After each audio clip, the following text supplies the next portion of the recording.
মা মারিয়ামের এই পৃথিবীতে বিবাহ হয় নাই, কোনো পুরুষের সংস্পর্শেও মা মারিয়াম তার জিন্দিগিতে কখনো যায় নাই। তথাপিও আল্লাহ পাক রব্বুল আলামিন মারিয়ামের গর্ভ থেকে একটা পৃথিবীর শ্রেষ্ঠ সন্তান দান করেছেন। বিবাহ শাদী ছাড়া, পুরুষের সংস্পর্শ ছাড়া সন্তান গর্ভে ধারণ করা আদৌ সম্ভব না। আমি আল্লাহ পাক রব্বুল আলামিন পুরুষ এবং নারীর সংস্পর্শ ছাড়াও আমি আল্লাহ তাআলা সন্তান দান করতে পারি, সেই ক্ষমতাও আমি রব্বুল আলামিনের আছে। মা হাওয়া আলাইহিস সালামকে সৃষ্টি করেছেন আদম আলাইহিস সালামের বাম পাজরের একটা হাড় থেকে। সুবহানাল্লাহ বলেন, সহিহ বুখারীর হাদিস। আল্লাহ পাক রব্বুল আলামিন শিখায় দিলেন কিভাবে পেট বানাইতে হবে, কিভাবে বুক বানাইতে হবে, কিভাবে কাঁধ বানাইতে হবে, কিভাবে পিঠ বানাইতে হবে, কিভাবে হাত বানাইতে হবে, কিভাবে গর্দান বানাতে হবে। ফেরেশতারা এখনো আসল জিনিসটা বাকি আছে। এই আসল জিনিসটা হলো রসুন তথা মাথা। সুবহানাল্লাহ বলেন। চেহারাটা বাকি আছে, মাথা বাকি আছে। এই চেহারার মধ্যে এমন গুরুত্বপূর্ণ কিছু জিনিস থাকবে, গোটা বডির মধ্যে ওই জিনিসগুলি নাই। সুবহানাল্লাহ বলেন। আল্লাহ পাক রব্বুল আলামিন আদম নবীর এই চেহারাটা নিজের হাত দিয়ে বানাইলেন। এই পৃথিবীর আসমান সৃষ্টি করেছেন আল্লাহ পাক রব্বুল আলামিন, নিজের হাত লাগান নাই। এই জমিন সৃষ্টি করেছেন, নিজের হাত ব্যবহার করেন নাই। এরকম যদি পরিস্থিতি হয়, একজন মেয়ে মানুষ একাকী রুমের মধ্যে অপরিচিত একজন পুরুষ মানুষ যদি এইভাবে যদি চলে আসে, তার অবস্থাটা কেমন হবে? আমার বিবাহই হয় নাই, লাম ইয়ামসাসনি বাশার ওয়ালাম আকু বাগিয়া, কোনো পুরুষ আজ পর্যন্ত আমাকে স্পর্শ করে নাই, ওয়ালাম আকু বাগিয়া, আমি কোনো চরিত্রহীনাও না, কেমনে আমার সন্তানের সুসংবাদ তুমি দাও? সূরাতুল আলে ইমরান, পবিত্র কোরআনের 3 নম্বর সূরা। এই সূরার তাফসীর প্রসঙ্গত দোয়ার ব্যাপারে আমরা আলোচনা করছিলাম। দোয়ার কত পাওয়ার, দোয়ার কত গুরুত্ব। এই পৃথিবীতে দোয়া করার মতো কেউ যদি দোয়া করতে পারে, এই দোয়ার পাওয়ার এত বেশি, এর সমতুল্য আল্লাহ তাআলার কাছ থেকে চেয়ে নেওয়ার আর কোনো মাধ্যম পৃথিবীতে নাই দোয়ার মাধ্যম ছাড়া। ইমরান আল্লাহ পাক রব্বুল আলামিনের কাছে সন্তানের জন্য দোয়া করেছে। আল্লাহ তাআলা মারিয়ামের মতো সন্তান দান করেছে, এটা আপনারা সবাই ইতিমধ্যে জেনে গিয়েছেন। যারা জুমার আলোচনা মনোযোগ দিয়ে শুনেন তারা অনেক কিছুই ইতিমধ্যেই জেনে গিয়েছেন। জাকারিয়া পয়গম্বর আল্লাহ পাক রব্বুল আলামিনের কাছে সন্তানের জন্য দোয়া করেছেন, বয়স 110 বছর। আল্লাহ পাক রব্বুল আলামিন জাকারিয়া পয়গম্বরকে ইয়াহিয়া নামক সন্তান দান করে দিয়েছেন। এটা কি বানানো কথা না সূরাতুল আলে ইমরানের মধ্যে আল্লাহ তাআলা কোরআনের মধ্যে রেখে দিয়েছেন কোরআনের কথা? এর ধারাবাহিকতায় আরেকজন মহামানবের জন্ম হয়েছে। এটা কোনো দোয়ার মাধ্যমে না, এটা অতি আশ্চর্যের একটা বিষয়। সেই সন্তানটা হয়েছে মা মারিয়ামের গর্ভ থেকে। সুবহানাল্লাহ বলেন। মা মারিয়ামের এই পৃথিবীতে বিবাহ হয় নাই, কোনো পুরুষের সংস্পর্শেও মা মারিয়াম তার জিন্দিগিতে কখনো যায় নাই। তথাপিও আল্লাহ পাক রব্বুল আলামিন মারিয়ামের গর্ভ থেকে একটা পৃথিবীর শ্রেষ্ঠ সন্তান দান করেছেন। বিষয়টা কত আশ্চর্যের! বিবাহ শাদী ছাড়া, পুরুষের সংস্পর্শ ছাড়া সন্তান গর্ভে ধারণ করা আদৌ সম্ভব না। কিন্তু আল্লাহ পাক রব্বুল আলামিন সূরাতুল আলে ইমরানের মধ্যে বুঝাইতে চাইলেন যে দুনিয়ার মানুষ,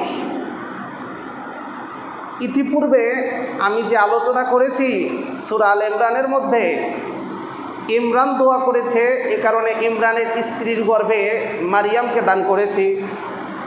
জাকারিয়া পয়গম্বর দোয়া করেছে, জাকারিয়া পয়গম্বরের স্ত্রীর গর্ভ থেকে ইয়াহিয়া সন্তানকে দান করেছি। আমি আল্লাহ পাক রব্বুল আলামিন পুরুষ এবং নারীর সংস্পর্শ ছাড়াও আমি আল্লাহ তাআলা সন্তান দান করতে পারি, সেই ক্ষমতাও আমি রব্বুল আলামিনের আছে। আল্লাহ তাআলা এইটা বুঝাইতে চাইলেন। এই পৃথিবীতে আরেকজন মহামানব আছেন, যাক এই পৃথিবীতে আগমনের পিছনে বাবাও নাই মাও নাই। বলতে পারেন কে? হযরত আদম নবী, রাইট।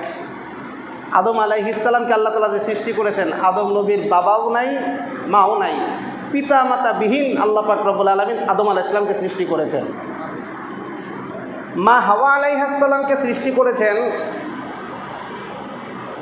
আদম আলাইহিস সালামের বাম পাজরের একটা হাড় থেকে। সুবহানাল্লাহ, সহিহ বুখারীর হাদিস। আদম আলাইহিস সালামকে যখন আল্লাহ পাক রব্বুল আলামিন সৃষ্টি করলেন, আদম নবীর নাম আদম কেন হলো? মনে রাখবেন, আদম শব্দের অর্থ চামড়া। আদম শব্দের অর্থ কি? চামড়া। চামড়া, এই যে চামড়া। আদম নবীর নাম আদম কেন হলো, চামড়া কেন হলো? বোঝার বিষয় আছে না? মনোযোগ দিয়ে শুনতে হবে, তাইলে কিছু বোঝা যাবে, শেখা যাবে। আদম আলাইহিস সালামকে যখন আল্লাহ পাক রব্বুল আলামিন সৃষ্টি করবেন, এই পৃথিবীটাকে আল্লাহ তাআলা তার আগেই সৃষ্টি করে নিয়েছেন। ফেরেশতাদেরকে আল্লাহ পাক রব্বুল আলামিন বললেন, ইয়া মালাইকা আতিনি আদিমিল আরদ, হে ফেরেশতারা, তোমরা দুনিয়ার উপরিভাগের চামড়া উঠায়া আমার কাছে নিয়ে আসো। সুবহানাল্লাহ বলেন। দুনিয়ার চামড়া, দুনিয়ার চামড়া আবার কি? সব কিছুর তো চামড়া আছে, দুনিয়ারও কি চামড়া আছে? হ্যাঁ, দুনিয়ার চামড়া কোনটা? এই যে জমিন, আরদ, আরবিতে বলা হয় আরদ, বাংলায় আমরা বলি কি? জমিন। এই জমিনের যে উপরিভাগের মাটি, এক চুল পরিমাণ মাটি যদি গোটা পৃথিবীর থেকে যদি উপরে উঠায় নেওয়া হয়, এক চুল পরিমাণ মাটি গোটা পৃথিবীর থেকে নেওয়া হয়, ওইটাই এই পৃথিবীর জমিনের উপরে চামড়া। কথা কি বুঝাইতে পারছি? এইটাই এই পৃথিবীর উপরিভাগের মাটির উপরের কি? মাটির চামড়া। আল্লাহ পাক রব্বুল আলামিন ফেরেশতাদেরকে বললেন, এ ফেরেশতারা, আদিমিল আরদ, তোমরা আদিমিল আরদ, আরদ তথা জমিনের চামড়া উঠায় আনো। ফেরেশতারা কি করলো? আল্লাহ পাক রব্বুল আলামিনের হুকুম পাইয়া এই পৃথিবীর উপরিভাগের যে মাটি, গোটা পৃথিবীর কোনো জায়গা বাদ দেন নাই, সব জায়গার উপরিভাগের মাটি, এক চুল পরিমাণ উপরিভাগের মাটি চামড়ার মতো করে উঠায়া আইনা আল্লাহ তাআলার সামনে পেশ করলেন। সুবহানাল্লাহ। আল্লাহ পাক রব্বুল আলামিন গোটা পৃথিবীর এই উপরিভাগের চামড়া নামক এই মাটিটাকে একত্র করলেন, একত্র কইরা ওইটাকে ফেরেশতাদের দিয়ে মডিফাই করলেন। সুবহানাল্লাহ বলেন। আটা, আটা চেনে না? প্রথমে এই মাটিগুলিকে শুকনা অবস্থায় সুন্দরভাবে মিশাইলেন, গোটা মাটিটা যাতে একসাথে মিশে যায়। আদম নবীর সৃষ্টির ইতিহাস কোরআনের মধ্যে আল্লাহ পাক রব্বুল আলামিন সূরাতুল বাকারার মধ্যে ইরশাদ করে দিয়েছেন। তাফসীরের কিতাবের মধ্যে লেখেন, এই পৃথিবীর উপরিভাগের চামড়া, এই মাটিটা যখন আল্লাহ পাক রব্বুল আলামিনের সামনে ফেরেশতারা পেশ করলো, আল্লাহ পাক রব্বুল আলামিন ফেরেশতাদের হুকুম দিলেন, এ আমার ফেরেশতারা, এই চামড়ার এই মাটিটা তোমরা খুব সুন্দরভাবে একটা মাটির সাথে আর একটা মাটি সুন্দরভাবে মিশিয়ে ফেলো। সুন্দরভাবে যখন মাটি মিশানো হলো, আল্লাহ পাক রব্বুল আলামিন হযরতে মিকাইল আলাইহিস সালামকে আদেশ দিলেন, রে মিকাইল, এই মাটির উপরে 40 দিন এক নাগারে বৃষ্টি বর্ষণ করো। সুবহানাল্লাহ বলে। ওই মাটিটার উপরে 40 দিন পর্যন্ত এক নাগারে বৃষ্টি বর্ষণ করা হলো। মাটির উপরে যখন পানি পড়ে তখন সেটা মাটি থাকে না, সেটা তখন কাদা হয়ে যায়। সুবহানাল্লাহ করুন। এখন এই মাটির প্রলেপটা কাদা হয়ে গেছে। আল্লাহ পাক রব্বুল আলামিন ফেরেশতাদেরকে বললেন, এ আমার ফেরেশতারা, এই কাদা মাটি সুন্দরভাবে এটাকে মিশাও, এটাকে সুন্দরভাবে চেনো, সুন্দরভাবে এটাকে একত্রিত কইরা আল্লাহ পাক রব্বুল আলামিনের সামনে ফেরেশতারা এক নাগাড়ে 40 দিন পর্যন্ত ওই কাদা মাটিটাকে ছেনেছে। সুবহানাল্লাহ বলেন। কয়দিন ছেনছে? 40 দিন পর্যন্ত ছিনেছে। এইবার আল্লাহ পাক রব্বুল আলামিন ফেরেশতাদেরকে আদেশ দিলেন, রে ফেরেশতারা, এই কাদা মাটিটাকে একটা দেহে রূপান্তর করতে হবে। ফেরেশতারা বললেন, ওগো আল্লাহ, মা আলামু, আমরা তো জানি না দেহটা কেমন হবে। আল্লাহ পাক রব্বুল আলামিন শিখাইয়া দিলেন যে এইভাবে কইরা লম্বা কইরা 2টা পাও বানায় দাও, পায়ের মাথায় 5টা কইরা আঙ্গুল দিয়ে দাও।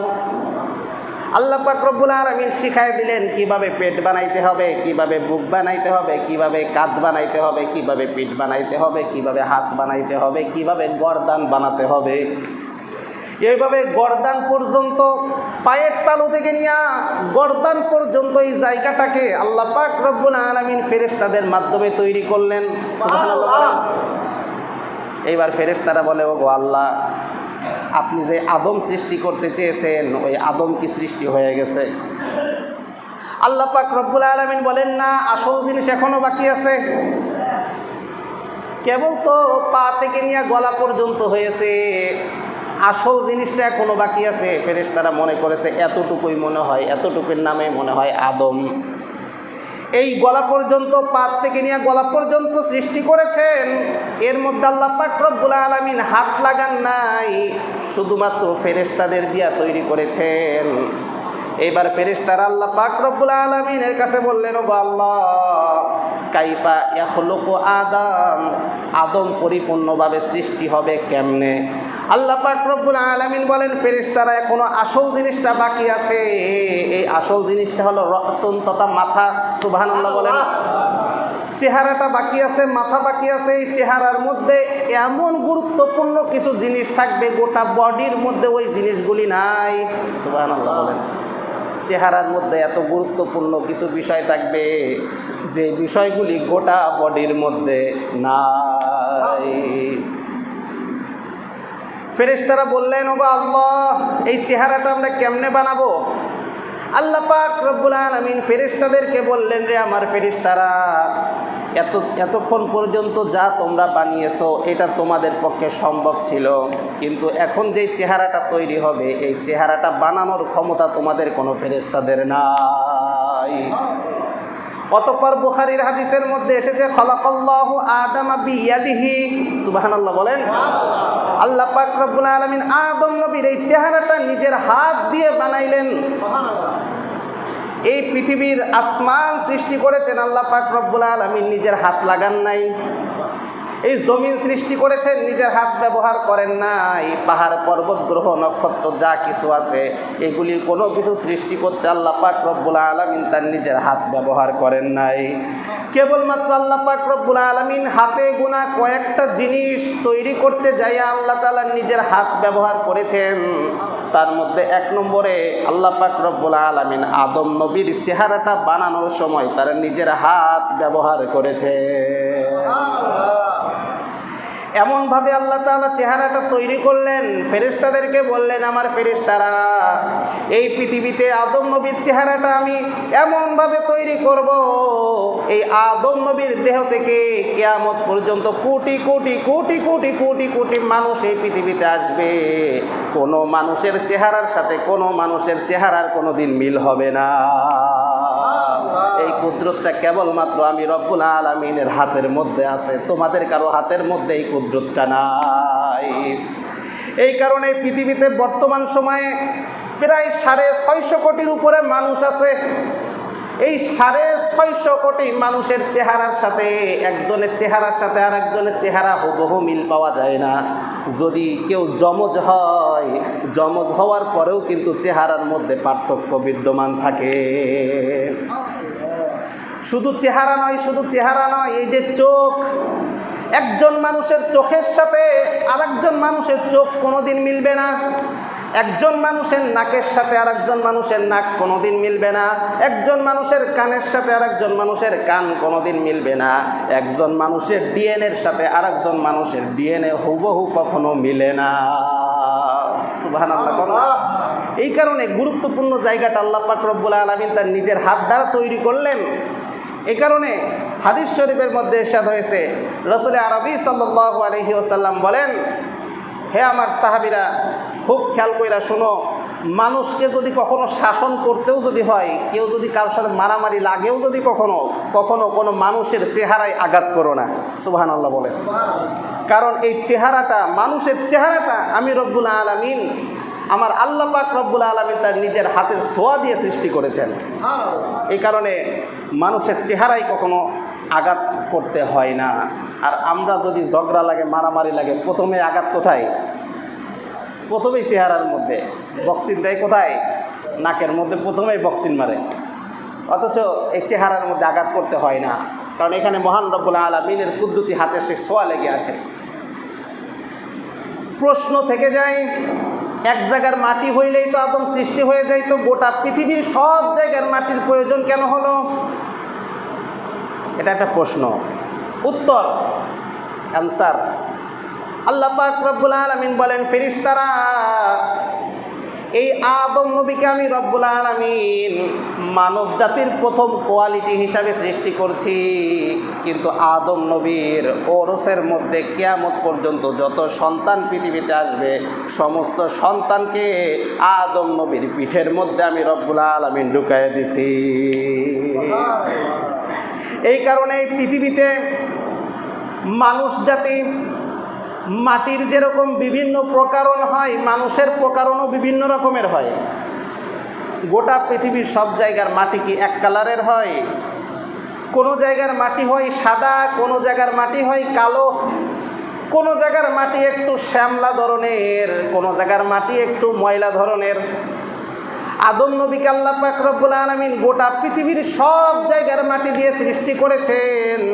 এই কারণে গোটা পৃথিবীতে যত মানুষ এসেছে এবং যত মানুষ আসবে, সমস্ত মানুষের কালারের মধ্যেও বৈচিত্র্যতা দেখা যায়। কিছু মানুষ হয় ফর্সা সাদা, কিছু মানুষ হয় লাল ফর্সা, কিছু মানুষ হয় কালো, কিছু মানুষ হয় শ্যামলা, আবার কিছু মানুষ তো এমন হয় পাতিলার নিচেই যেই কালো তার থেকেও আরও বেশি কালো। যেমন আফ্রিকান, সেনেগাল, এদেশের মানুষ এমন কালোর কালো, ভাতের হাঁড়ি আপনারা তো গ্যাস দিয়ে রান্না করেন, চুলার লাকড়ি দিয়ে রান্না করলে পাতিলার নিচে যেমন কালো হয়, ওই কালোর সাথেও মিলে না, ওটা অন্য ধরনের একটা কালো, কারণ মাটির কালো। এই কারণে আদম নবীকে সৃষ্টি করার সময় আল্লাহ পাক রব্বুল আলামিন গোটা পৃথিবীর সব স্তরের সব জায়গার মাটি ব্যবহার করেছেন। এই কারণে গোটা পৃথিবীর মানব জাতিও তাদের কালারের মধ্যে বৈষম্যতা চলে আসে, কালারের মধ্যে বিভিন্নতা আসে। কিন্তু এই কালার নিয়ে বর্ণ বৈষম্যতা আবার ইসলামের মধ্যে সম্পূর্ণ হারাম। বর্ণ বৈষম্যতা করা যাবে না। একজন মানুষের রং যদি একটু ফর্সা হয় তার সম্মান বেশি, বিষয়টা এরকম না। একজন মানুষের চেহারা যদি কালো হয়, শরীরের বর্ণ যদি কালো হয়, তার সম্মান কম, বিষয়টা এরকম না। কেউ যদি এরকম মনে করে, আল্লাহ রাব্বুল আলামিনের উপরে তার আঙ্গুল তোলা হবে, শিরিকের গুনাহ হবে। কারণ আদম নবীকে আল্লাহ তাআলা ওই কালো মাটি দিয়েও বানিয়েছেন, সাদা মাটি দিয়েও বানিয়েছেন, শ্যামলা মাটি দিয়েও বানিয়েছেন, সব ধরনের মাটির মিশ্রণ দিয়ে আল্লাহ পাক রব্বুল আলামিন আদম নবীকে বানিয়েছেন। কালোটাও সে বানাইছে, সাদাটাও সে বানাইছে, শ্যামলাটাও সে বানাইছে।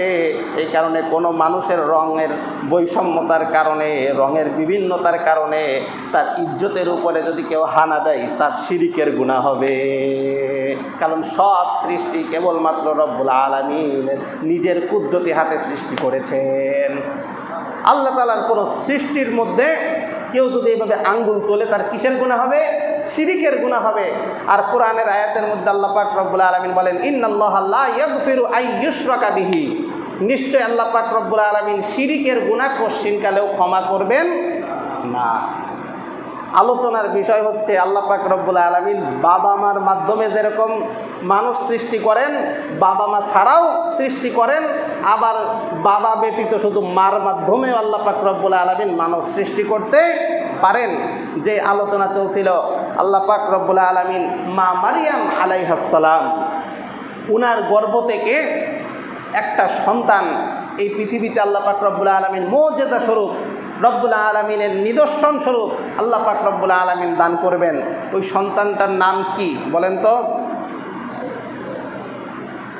অনেকে বলছে কিন্তু কনফিউশন নিয়ে বলতেছে, না হয় অনেকেই জানেন, হযরত ঈসা আলাইহিস সালাম। সুবহানাল্লাহ বলেন।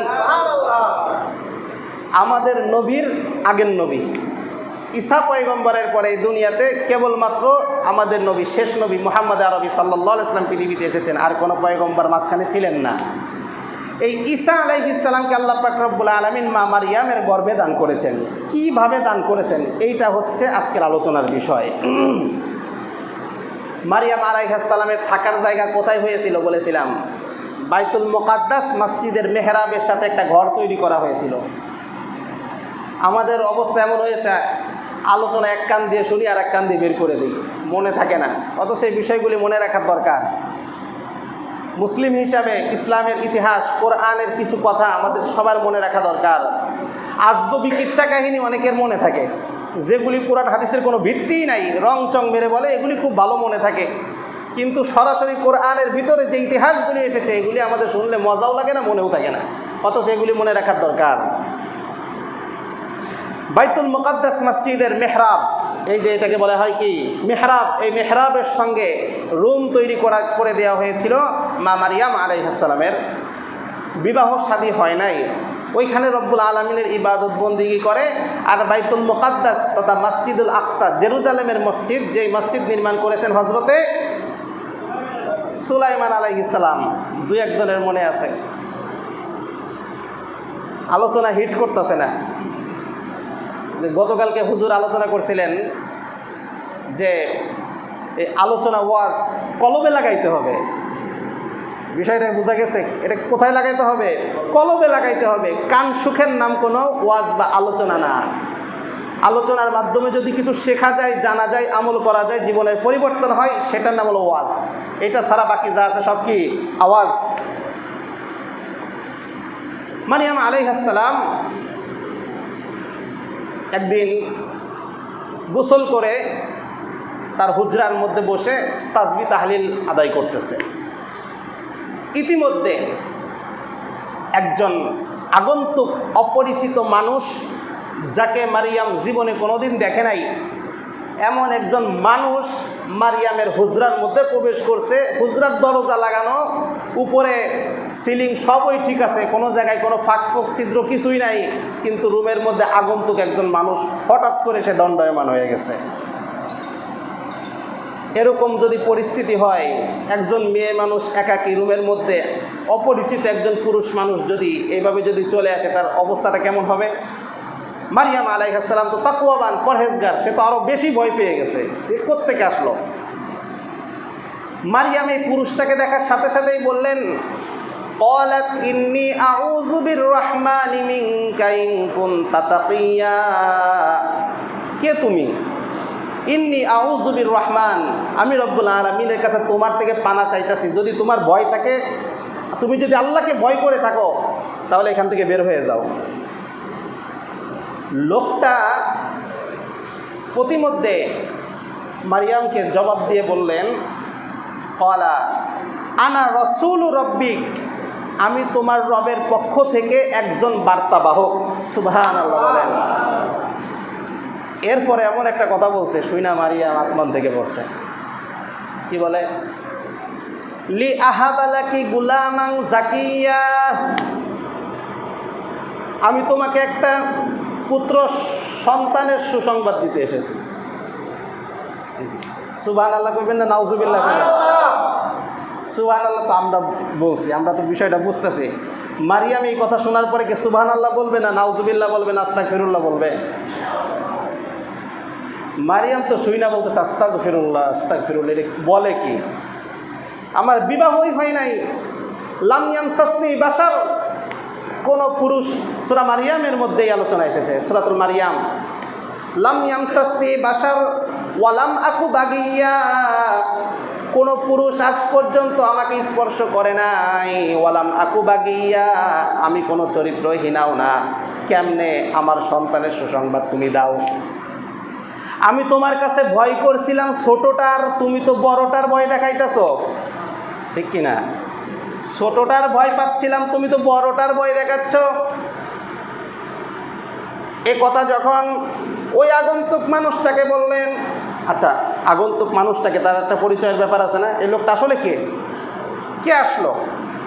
এই লোকটা আর কেউ না, এই লোকটা সোয়া লক্ষ আম্বিয়া ইকরামের কাছে আল্লাহ পাক রব্বুল আলামিনের পক্ষ থেকে ওহী নিয়ে এসেছেন। সুবহানাল্লাহ।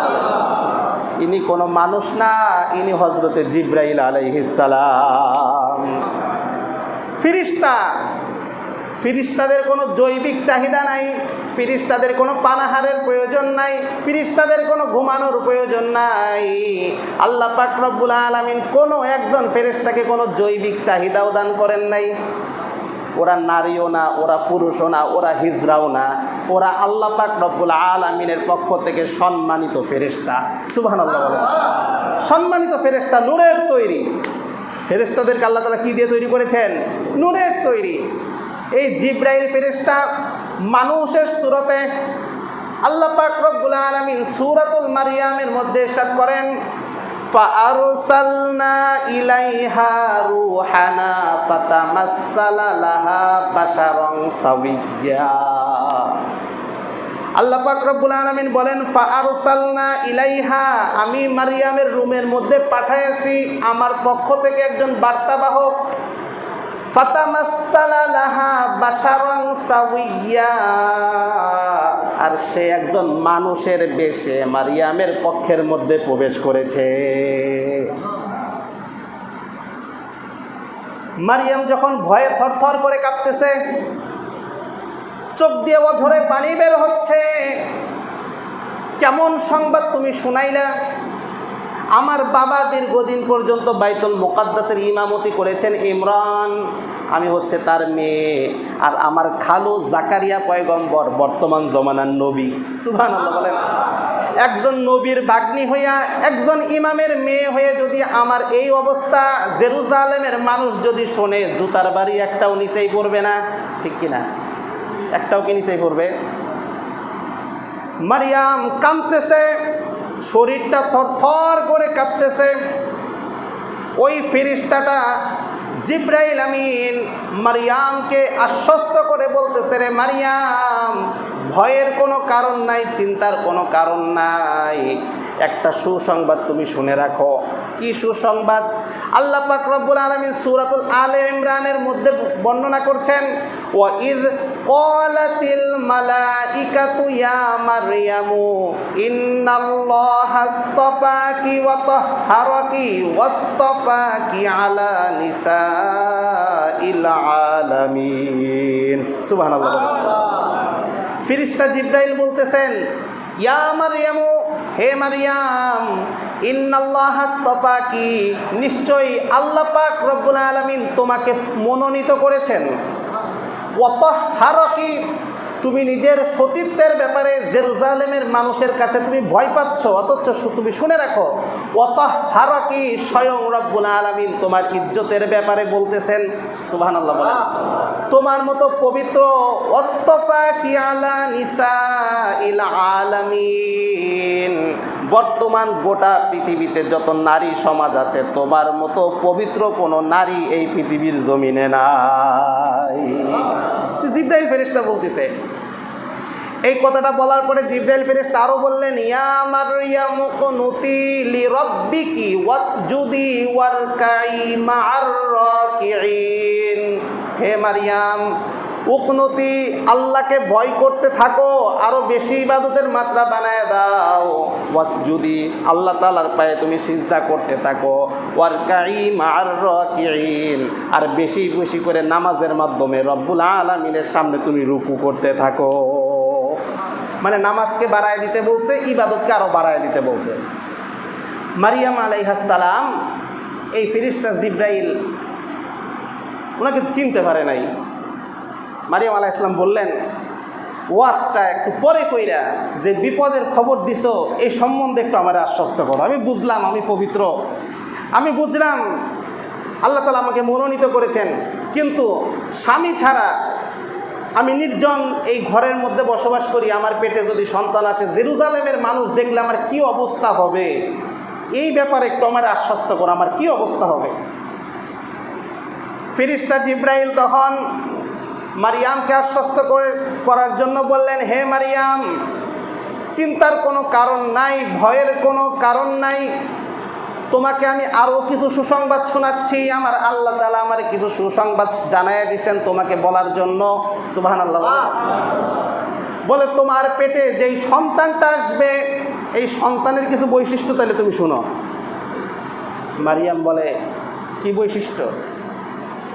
জিবরাইল ফেরেশতা বলেন, ওয়ায়ুআল্লিমুহুল কিতাবা ওয়াল হিকমাতা ওয়াত তাওরাতা ওয়াল ইনজিল। আল্লাহ পাক রব্বুল আলামিন তোমার গর্ভে যেই সন্তানটা পিতা ছাড়া দান করবেন সেই সন্তানটাকে আল্লাহ পাক রব্বুল আলামিন কিতাবের ইলম দান করবেন। সুবহানাল্লাহ। ওয়ায়ুআল্লিমুহুল কিতাব ওয়াল হিকমা, সাথে সাথে তাকে হিকমত দান করবে, জ্ঞান দান করবেন, বুদ্ধি দান করবেন।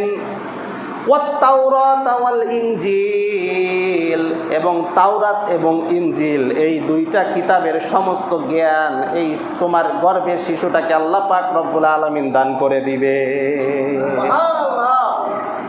এইবার মারিয়াম একটু খুশি হয়েছে। এই বলে কি, তাওরাত ইনজিল আসমানি কিতাব, এইটার আলেম হবে আমার গর্ভের সন্তান। এখন স্বামী ছাড়া যে সন্তান হবে, মুহূর্তের মধ্যে এই কথাটা একটু মেমোরির থেকে মুছে গিয়েছে, একটু খুশি খুশি লাগতেছে যে কেমন একটা সন্তান আমার গর্ভে থাকবে।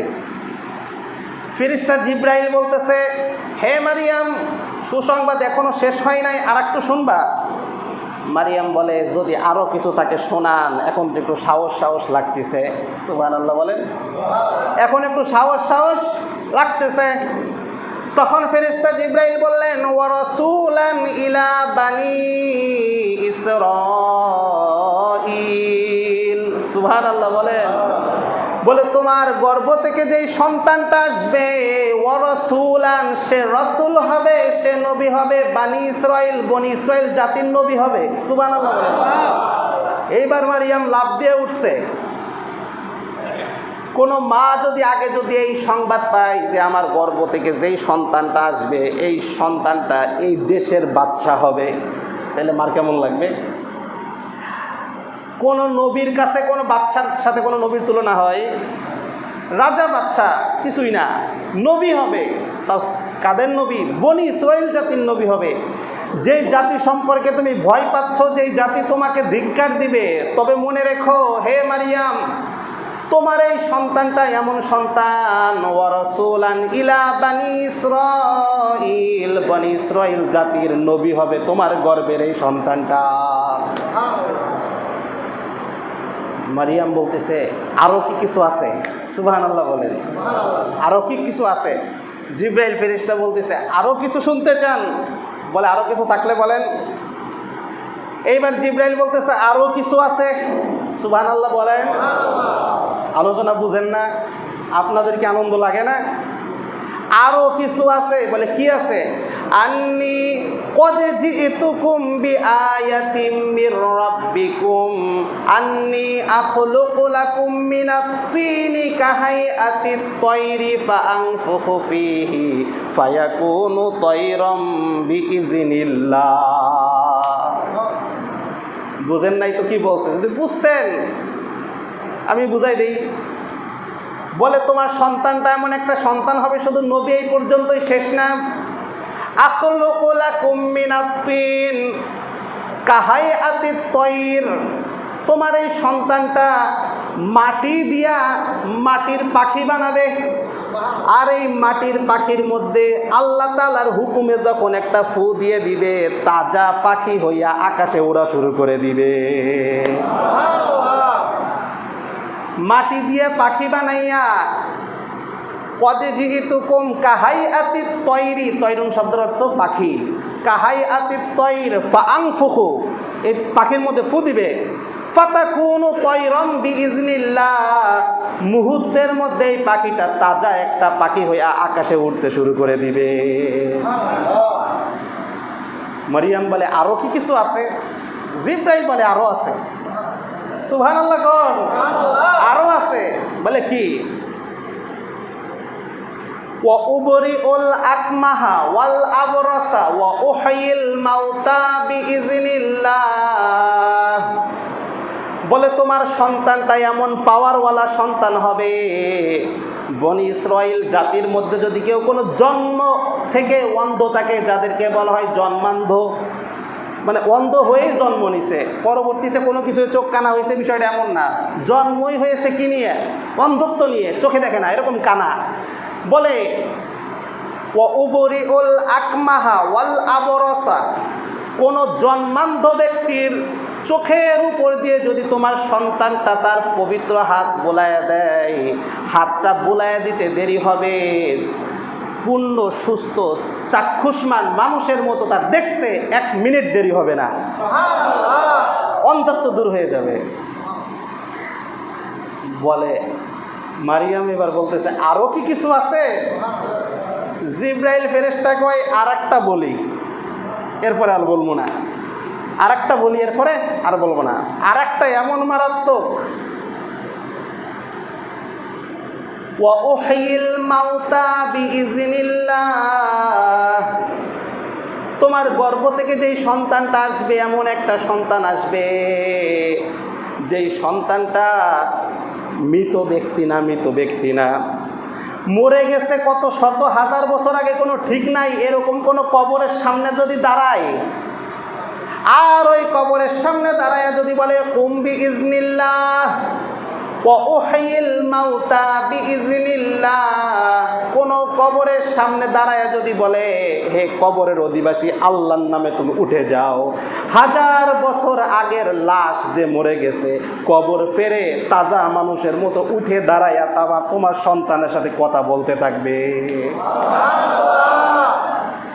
মরিয়াম কয় আমার আর দরকার নাই, যা শুনাইছো আমার আর দরকার নাই, সন্তান আসুক, আমি প্রস্তুত আছি, আমি রেডি আছি। এরকম একটা সন্তান যদি আল্লাহ তাআলা আমার গর্ভে দেয়, যত বিপদ আপদ আসুক আমার কোনো টেনশন নাই, কোনো চিন্তা ভাবনা নাই। আল্লাহ পাক রব্বুল আলামিন জিব্রাইলের ভিতরে একটা রূহ দিয়ে পাঠিয়েছিলেন। এই কথাটা মনে রাখবেন। এই কথাটা বলে আজকের আলোচনা শেষ করব। ঈসা আলাইহিস সালামের পবিত্র রূহ, এই রূহটা নিয়ে আসছেন কে? হযরতে জিব্রাইল আলাইহিস সালাম। এই রূহটা মনে রাখেন, ওই যে আদম আলাইহিস সালামকে সৃষ্টি করেছিল আল্লাহ তাআলা মাটির চামড়া দিয়ে, বলছিলাম না, আদম নবীর যখন চেহারা পুরো বডি যখন সৃষ্টি হয়েছে, তৈরি হয়েছে, তখন আল্লাহ পাক রব্বুল আলামিন আদম নবীর দেহের মধ্যে যখন আদম আলাইহিস সালামের রূহটা ঢুকাইছে, আদম নবী 40 দিন পর্যন্ত এভাবে শুয়ে আছে মূর্তির মতো, ওর মধ্যে তো রূহ নাই, মাটির মূর্তির মতো 40 দিন শুয়ে আছে। ওইটার আবার আগুনেও পুরাইছে, ওইটার আবার বৃষ্টিতে ভিজাইছে, পুরুষ জাতি যাতে আগুনে পুরেও কাজ করতে পারে, কঠিন রৌদ্রের মধ্যেও যাতে কাজ করতে পারে, বৃষ্টি বাদলার মধ্যেও যাতে কাজ করতে পারে। আল্লাহ পাক রব্বুল আলামিন এই কারণে আদম নবীর দেহটাকে 40 দিন পর্যন্ত ভিজাইছে, 40 দিন পর্যন্ত পুরাইছে, আবার ভিজাইছে, আবার পুরাইছে। সুবহানাল্লাহ। কারণ পুরুষ জাতির যেটা করতে পারবে নারীরা সেটা পারবে না। এই কারণে আদম নবীকে আল্লাহ তাআলা এইভাবে সৃষ্টি করছে। বলে যখন রূহটা ঢুকায় দিচ্ছে আদম নবীর দেহের ভিতরে, মুহূর্তের মধ্যে, ওই সময় এটা বুখারী শরীফের হাদিসের মধ্যে এসেছে, ফাআনফাখা আদম, মুহূর্তের মধ্যে আদম আলাইহিস সালাম একটা হাঁচি দিয়েছে, হাঁচি দিছে, আর হাঁচি দেওয়ার সাথে আদম আলাইহিস সালাম শোয়ার থেকে উঠে বসছে। সুবহানাল্লাহ বলেন। এই যে হাঁচিটা দিছে, হাঁচিটা দিয়েই আদম আলাইহিস সালাম বলেছেন আলহামদুলিল্লাহ। মুহূর্তের মধ্যেই আল্লাহ তাআলা ফেরেশতাদেরকে বললেন, হে ফেরেশতারা তোমরা সবাই বলো ইয়ারহামুকাল্লাহ। তো এই যে হাঁচিটা দিছে, এই হাঁচির যে বাতাসটা, এই বাতাসটাকে আল্লাহ পাক রব্বুল আলামিন তার কুদরতিভাবে একটা পুটলার মধ্যে বইরা জিব্রাইলের কাছে ওই দিন আল্লাহ তাআলা দান করেছিলেন। সুবহানাল্লাহ বলেন।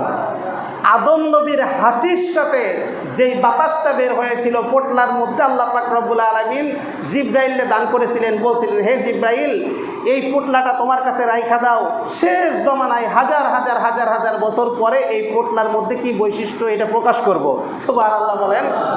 হাজার হাজার হাজার হাজার বছর পরে মা মারিয়ামের কাছে যখন আল্লাহ তাআলা জিব্রাইলকে পাঠাইলেন, তখন জিব্রাইল ফেরেশতাকে আল্লাহ পাক রব্বুল আলামিন বলেন হে জিব্রাইল তোমার কাছে ওই যে আদম নবীর যে হাঁচির মাধ্যমে যেই বাতাসটা বের হয়েছিল ওইটাকে যে পোটলার মধ্যে কইরা তোমার কাছে রাখছি, ওইটাকে আজকে তুমি ফু দিয়া মারিয়ামের ভিতরে তুমি ঢুকায় দাও। সুবহানাল্লাহ বলেন। জিব্রাইল আমিন ওই দিন মারিয়ামকে একটা ফু দিছে, এভাবে একটা ফু দিছে। ফু দিতে দেরি হয়েছে, মারিয়ামের গর্ভধারণ হইতে দেরি হয় নাই। সুবহানাল্লাহ বলেন। আর এই রুহুটাই কার রুহু? হযরতে ঈসা আলাইহিস সালামের রুহু। এরপরে কি হবে এটা শোনার দরকার আছে। যদি থাকে আগামী জুমায় আল্লাহ পাক রব্বুল আলামিন যদি বাঁচায় রাখে পরবর্তী আলোচনা করার চেষ্টা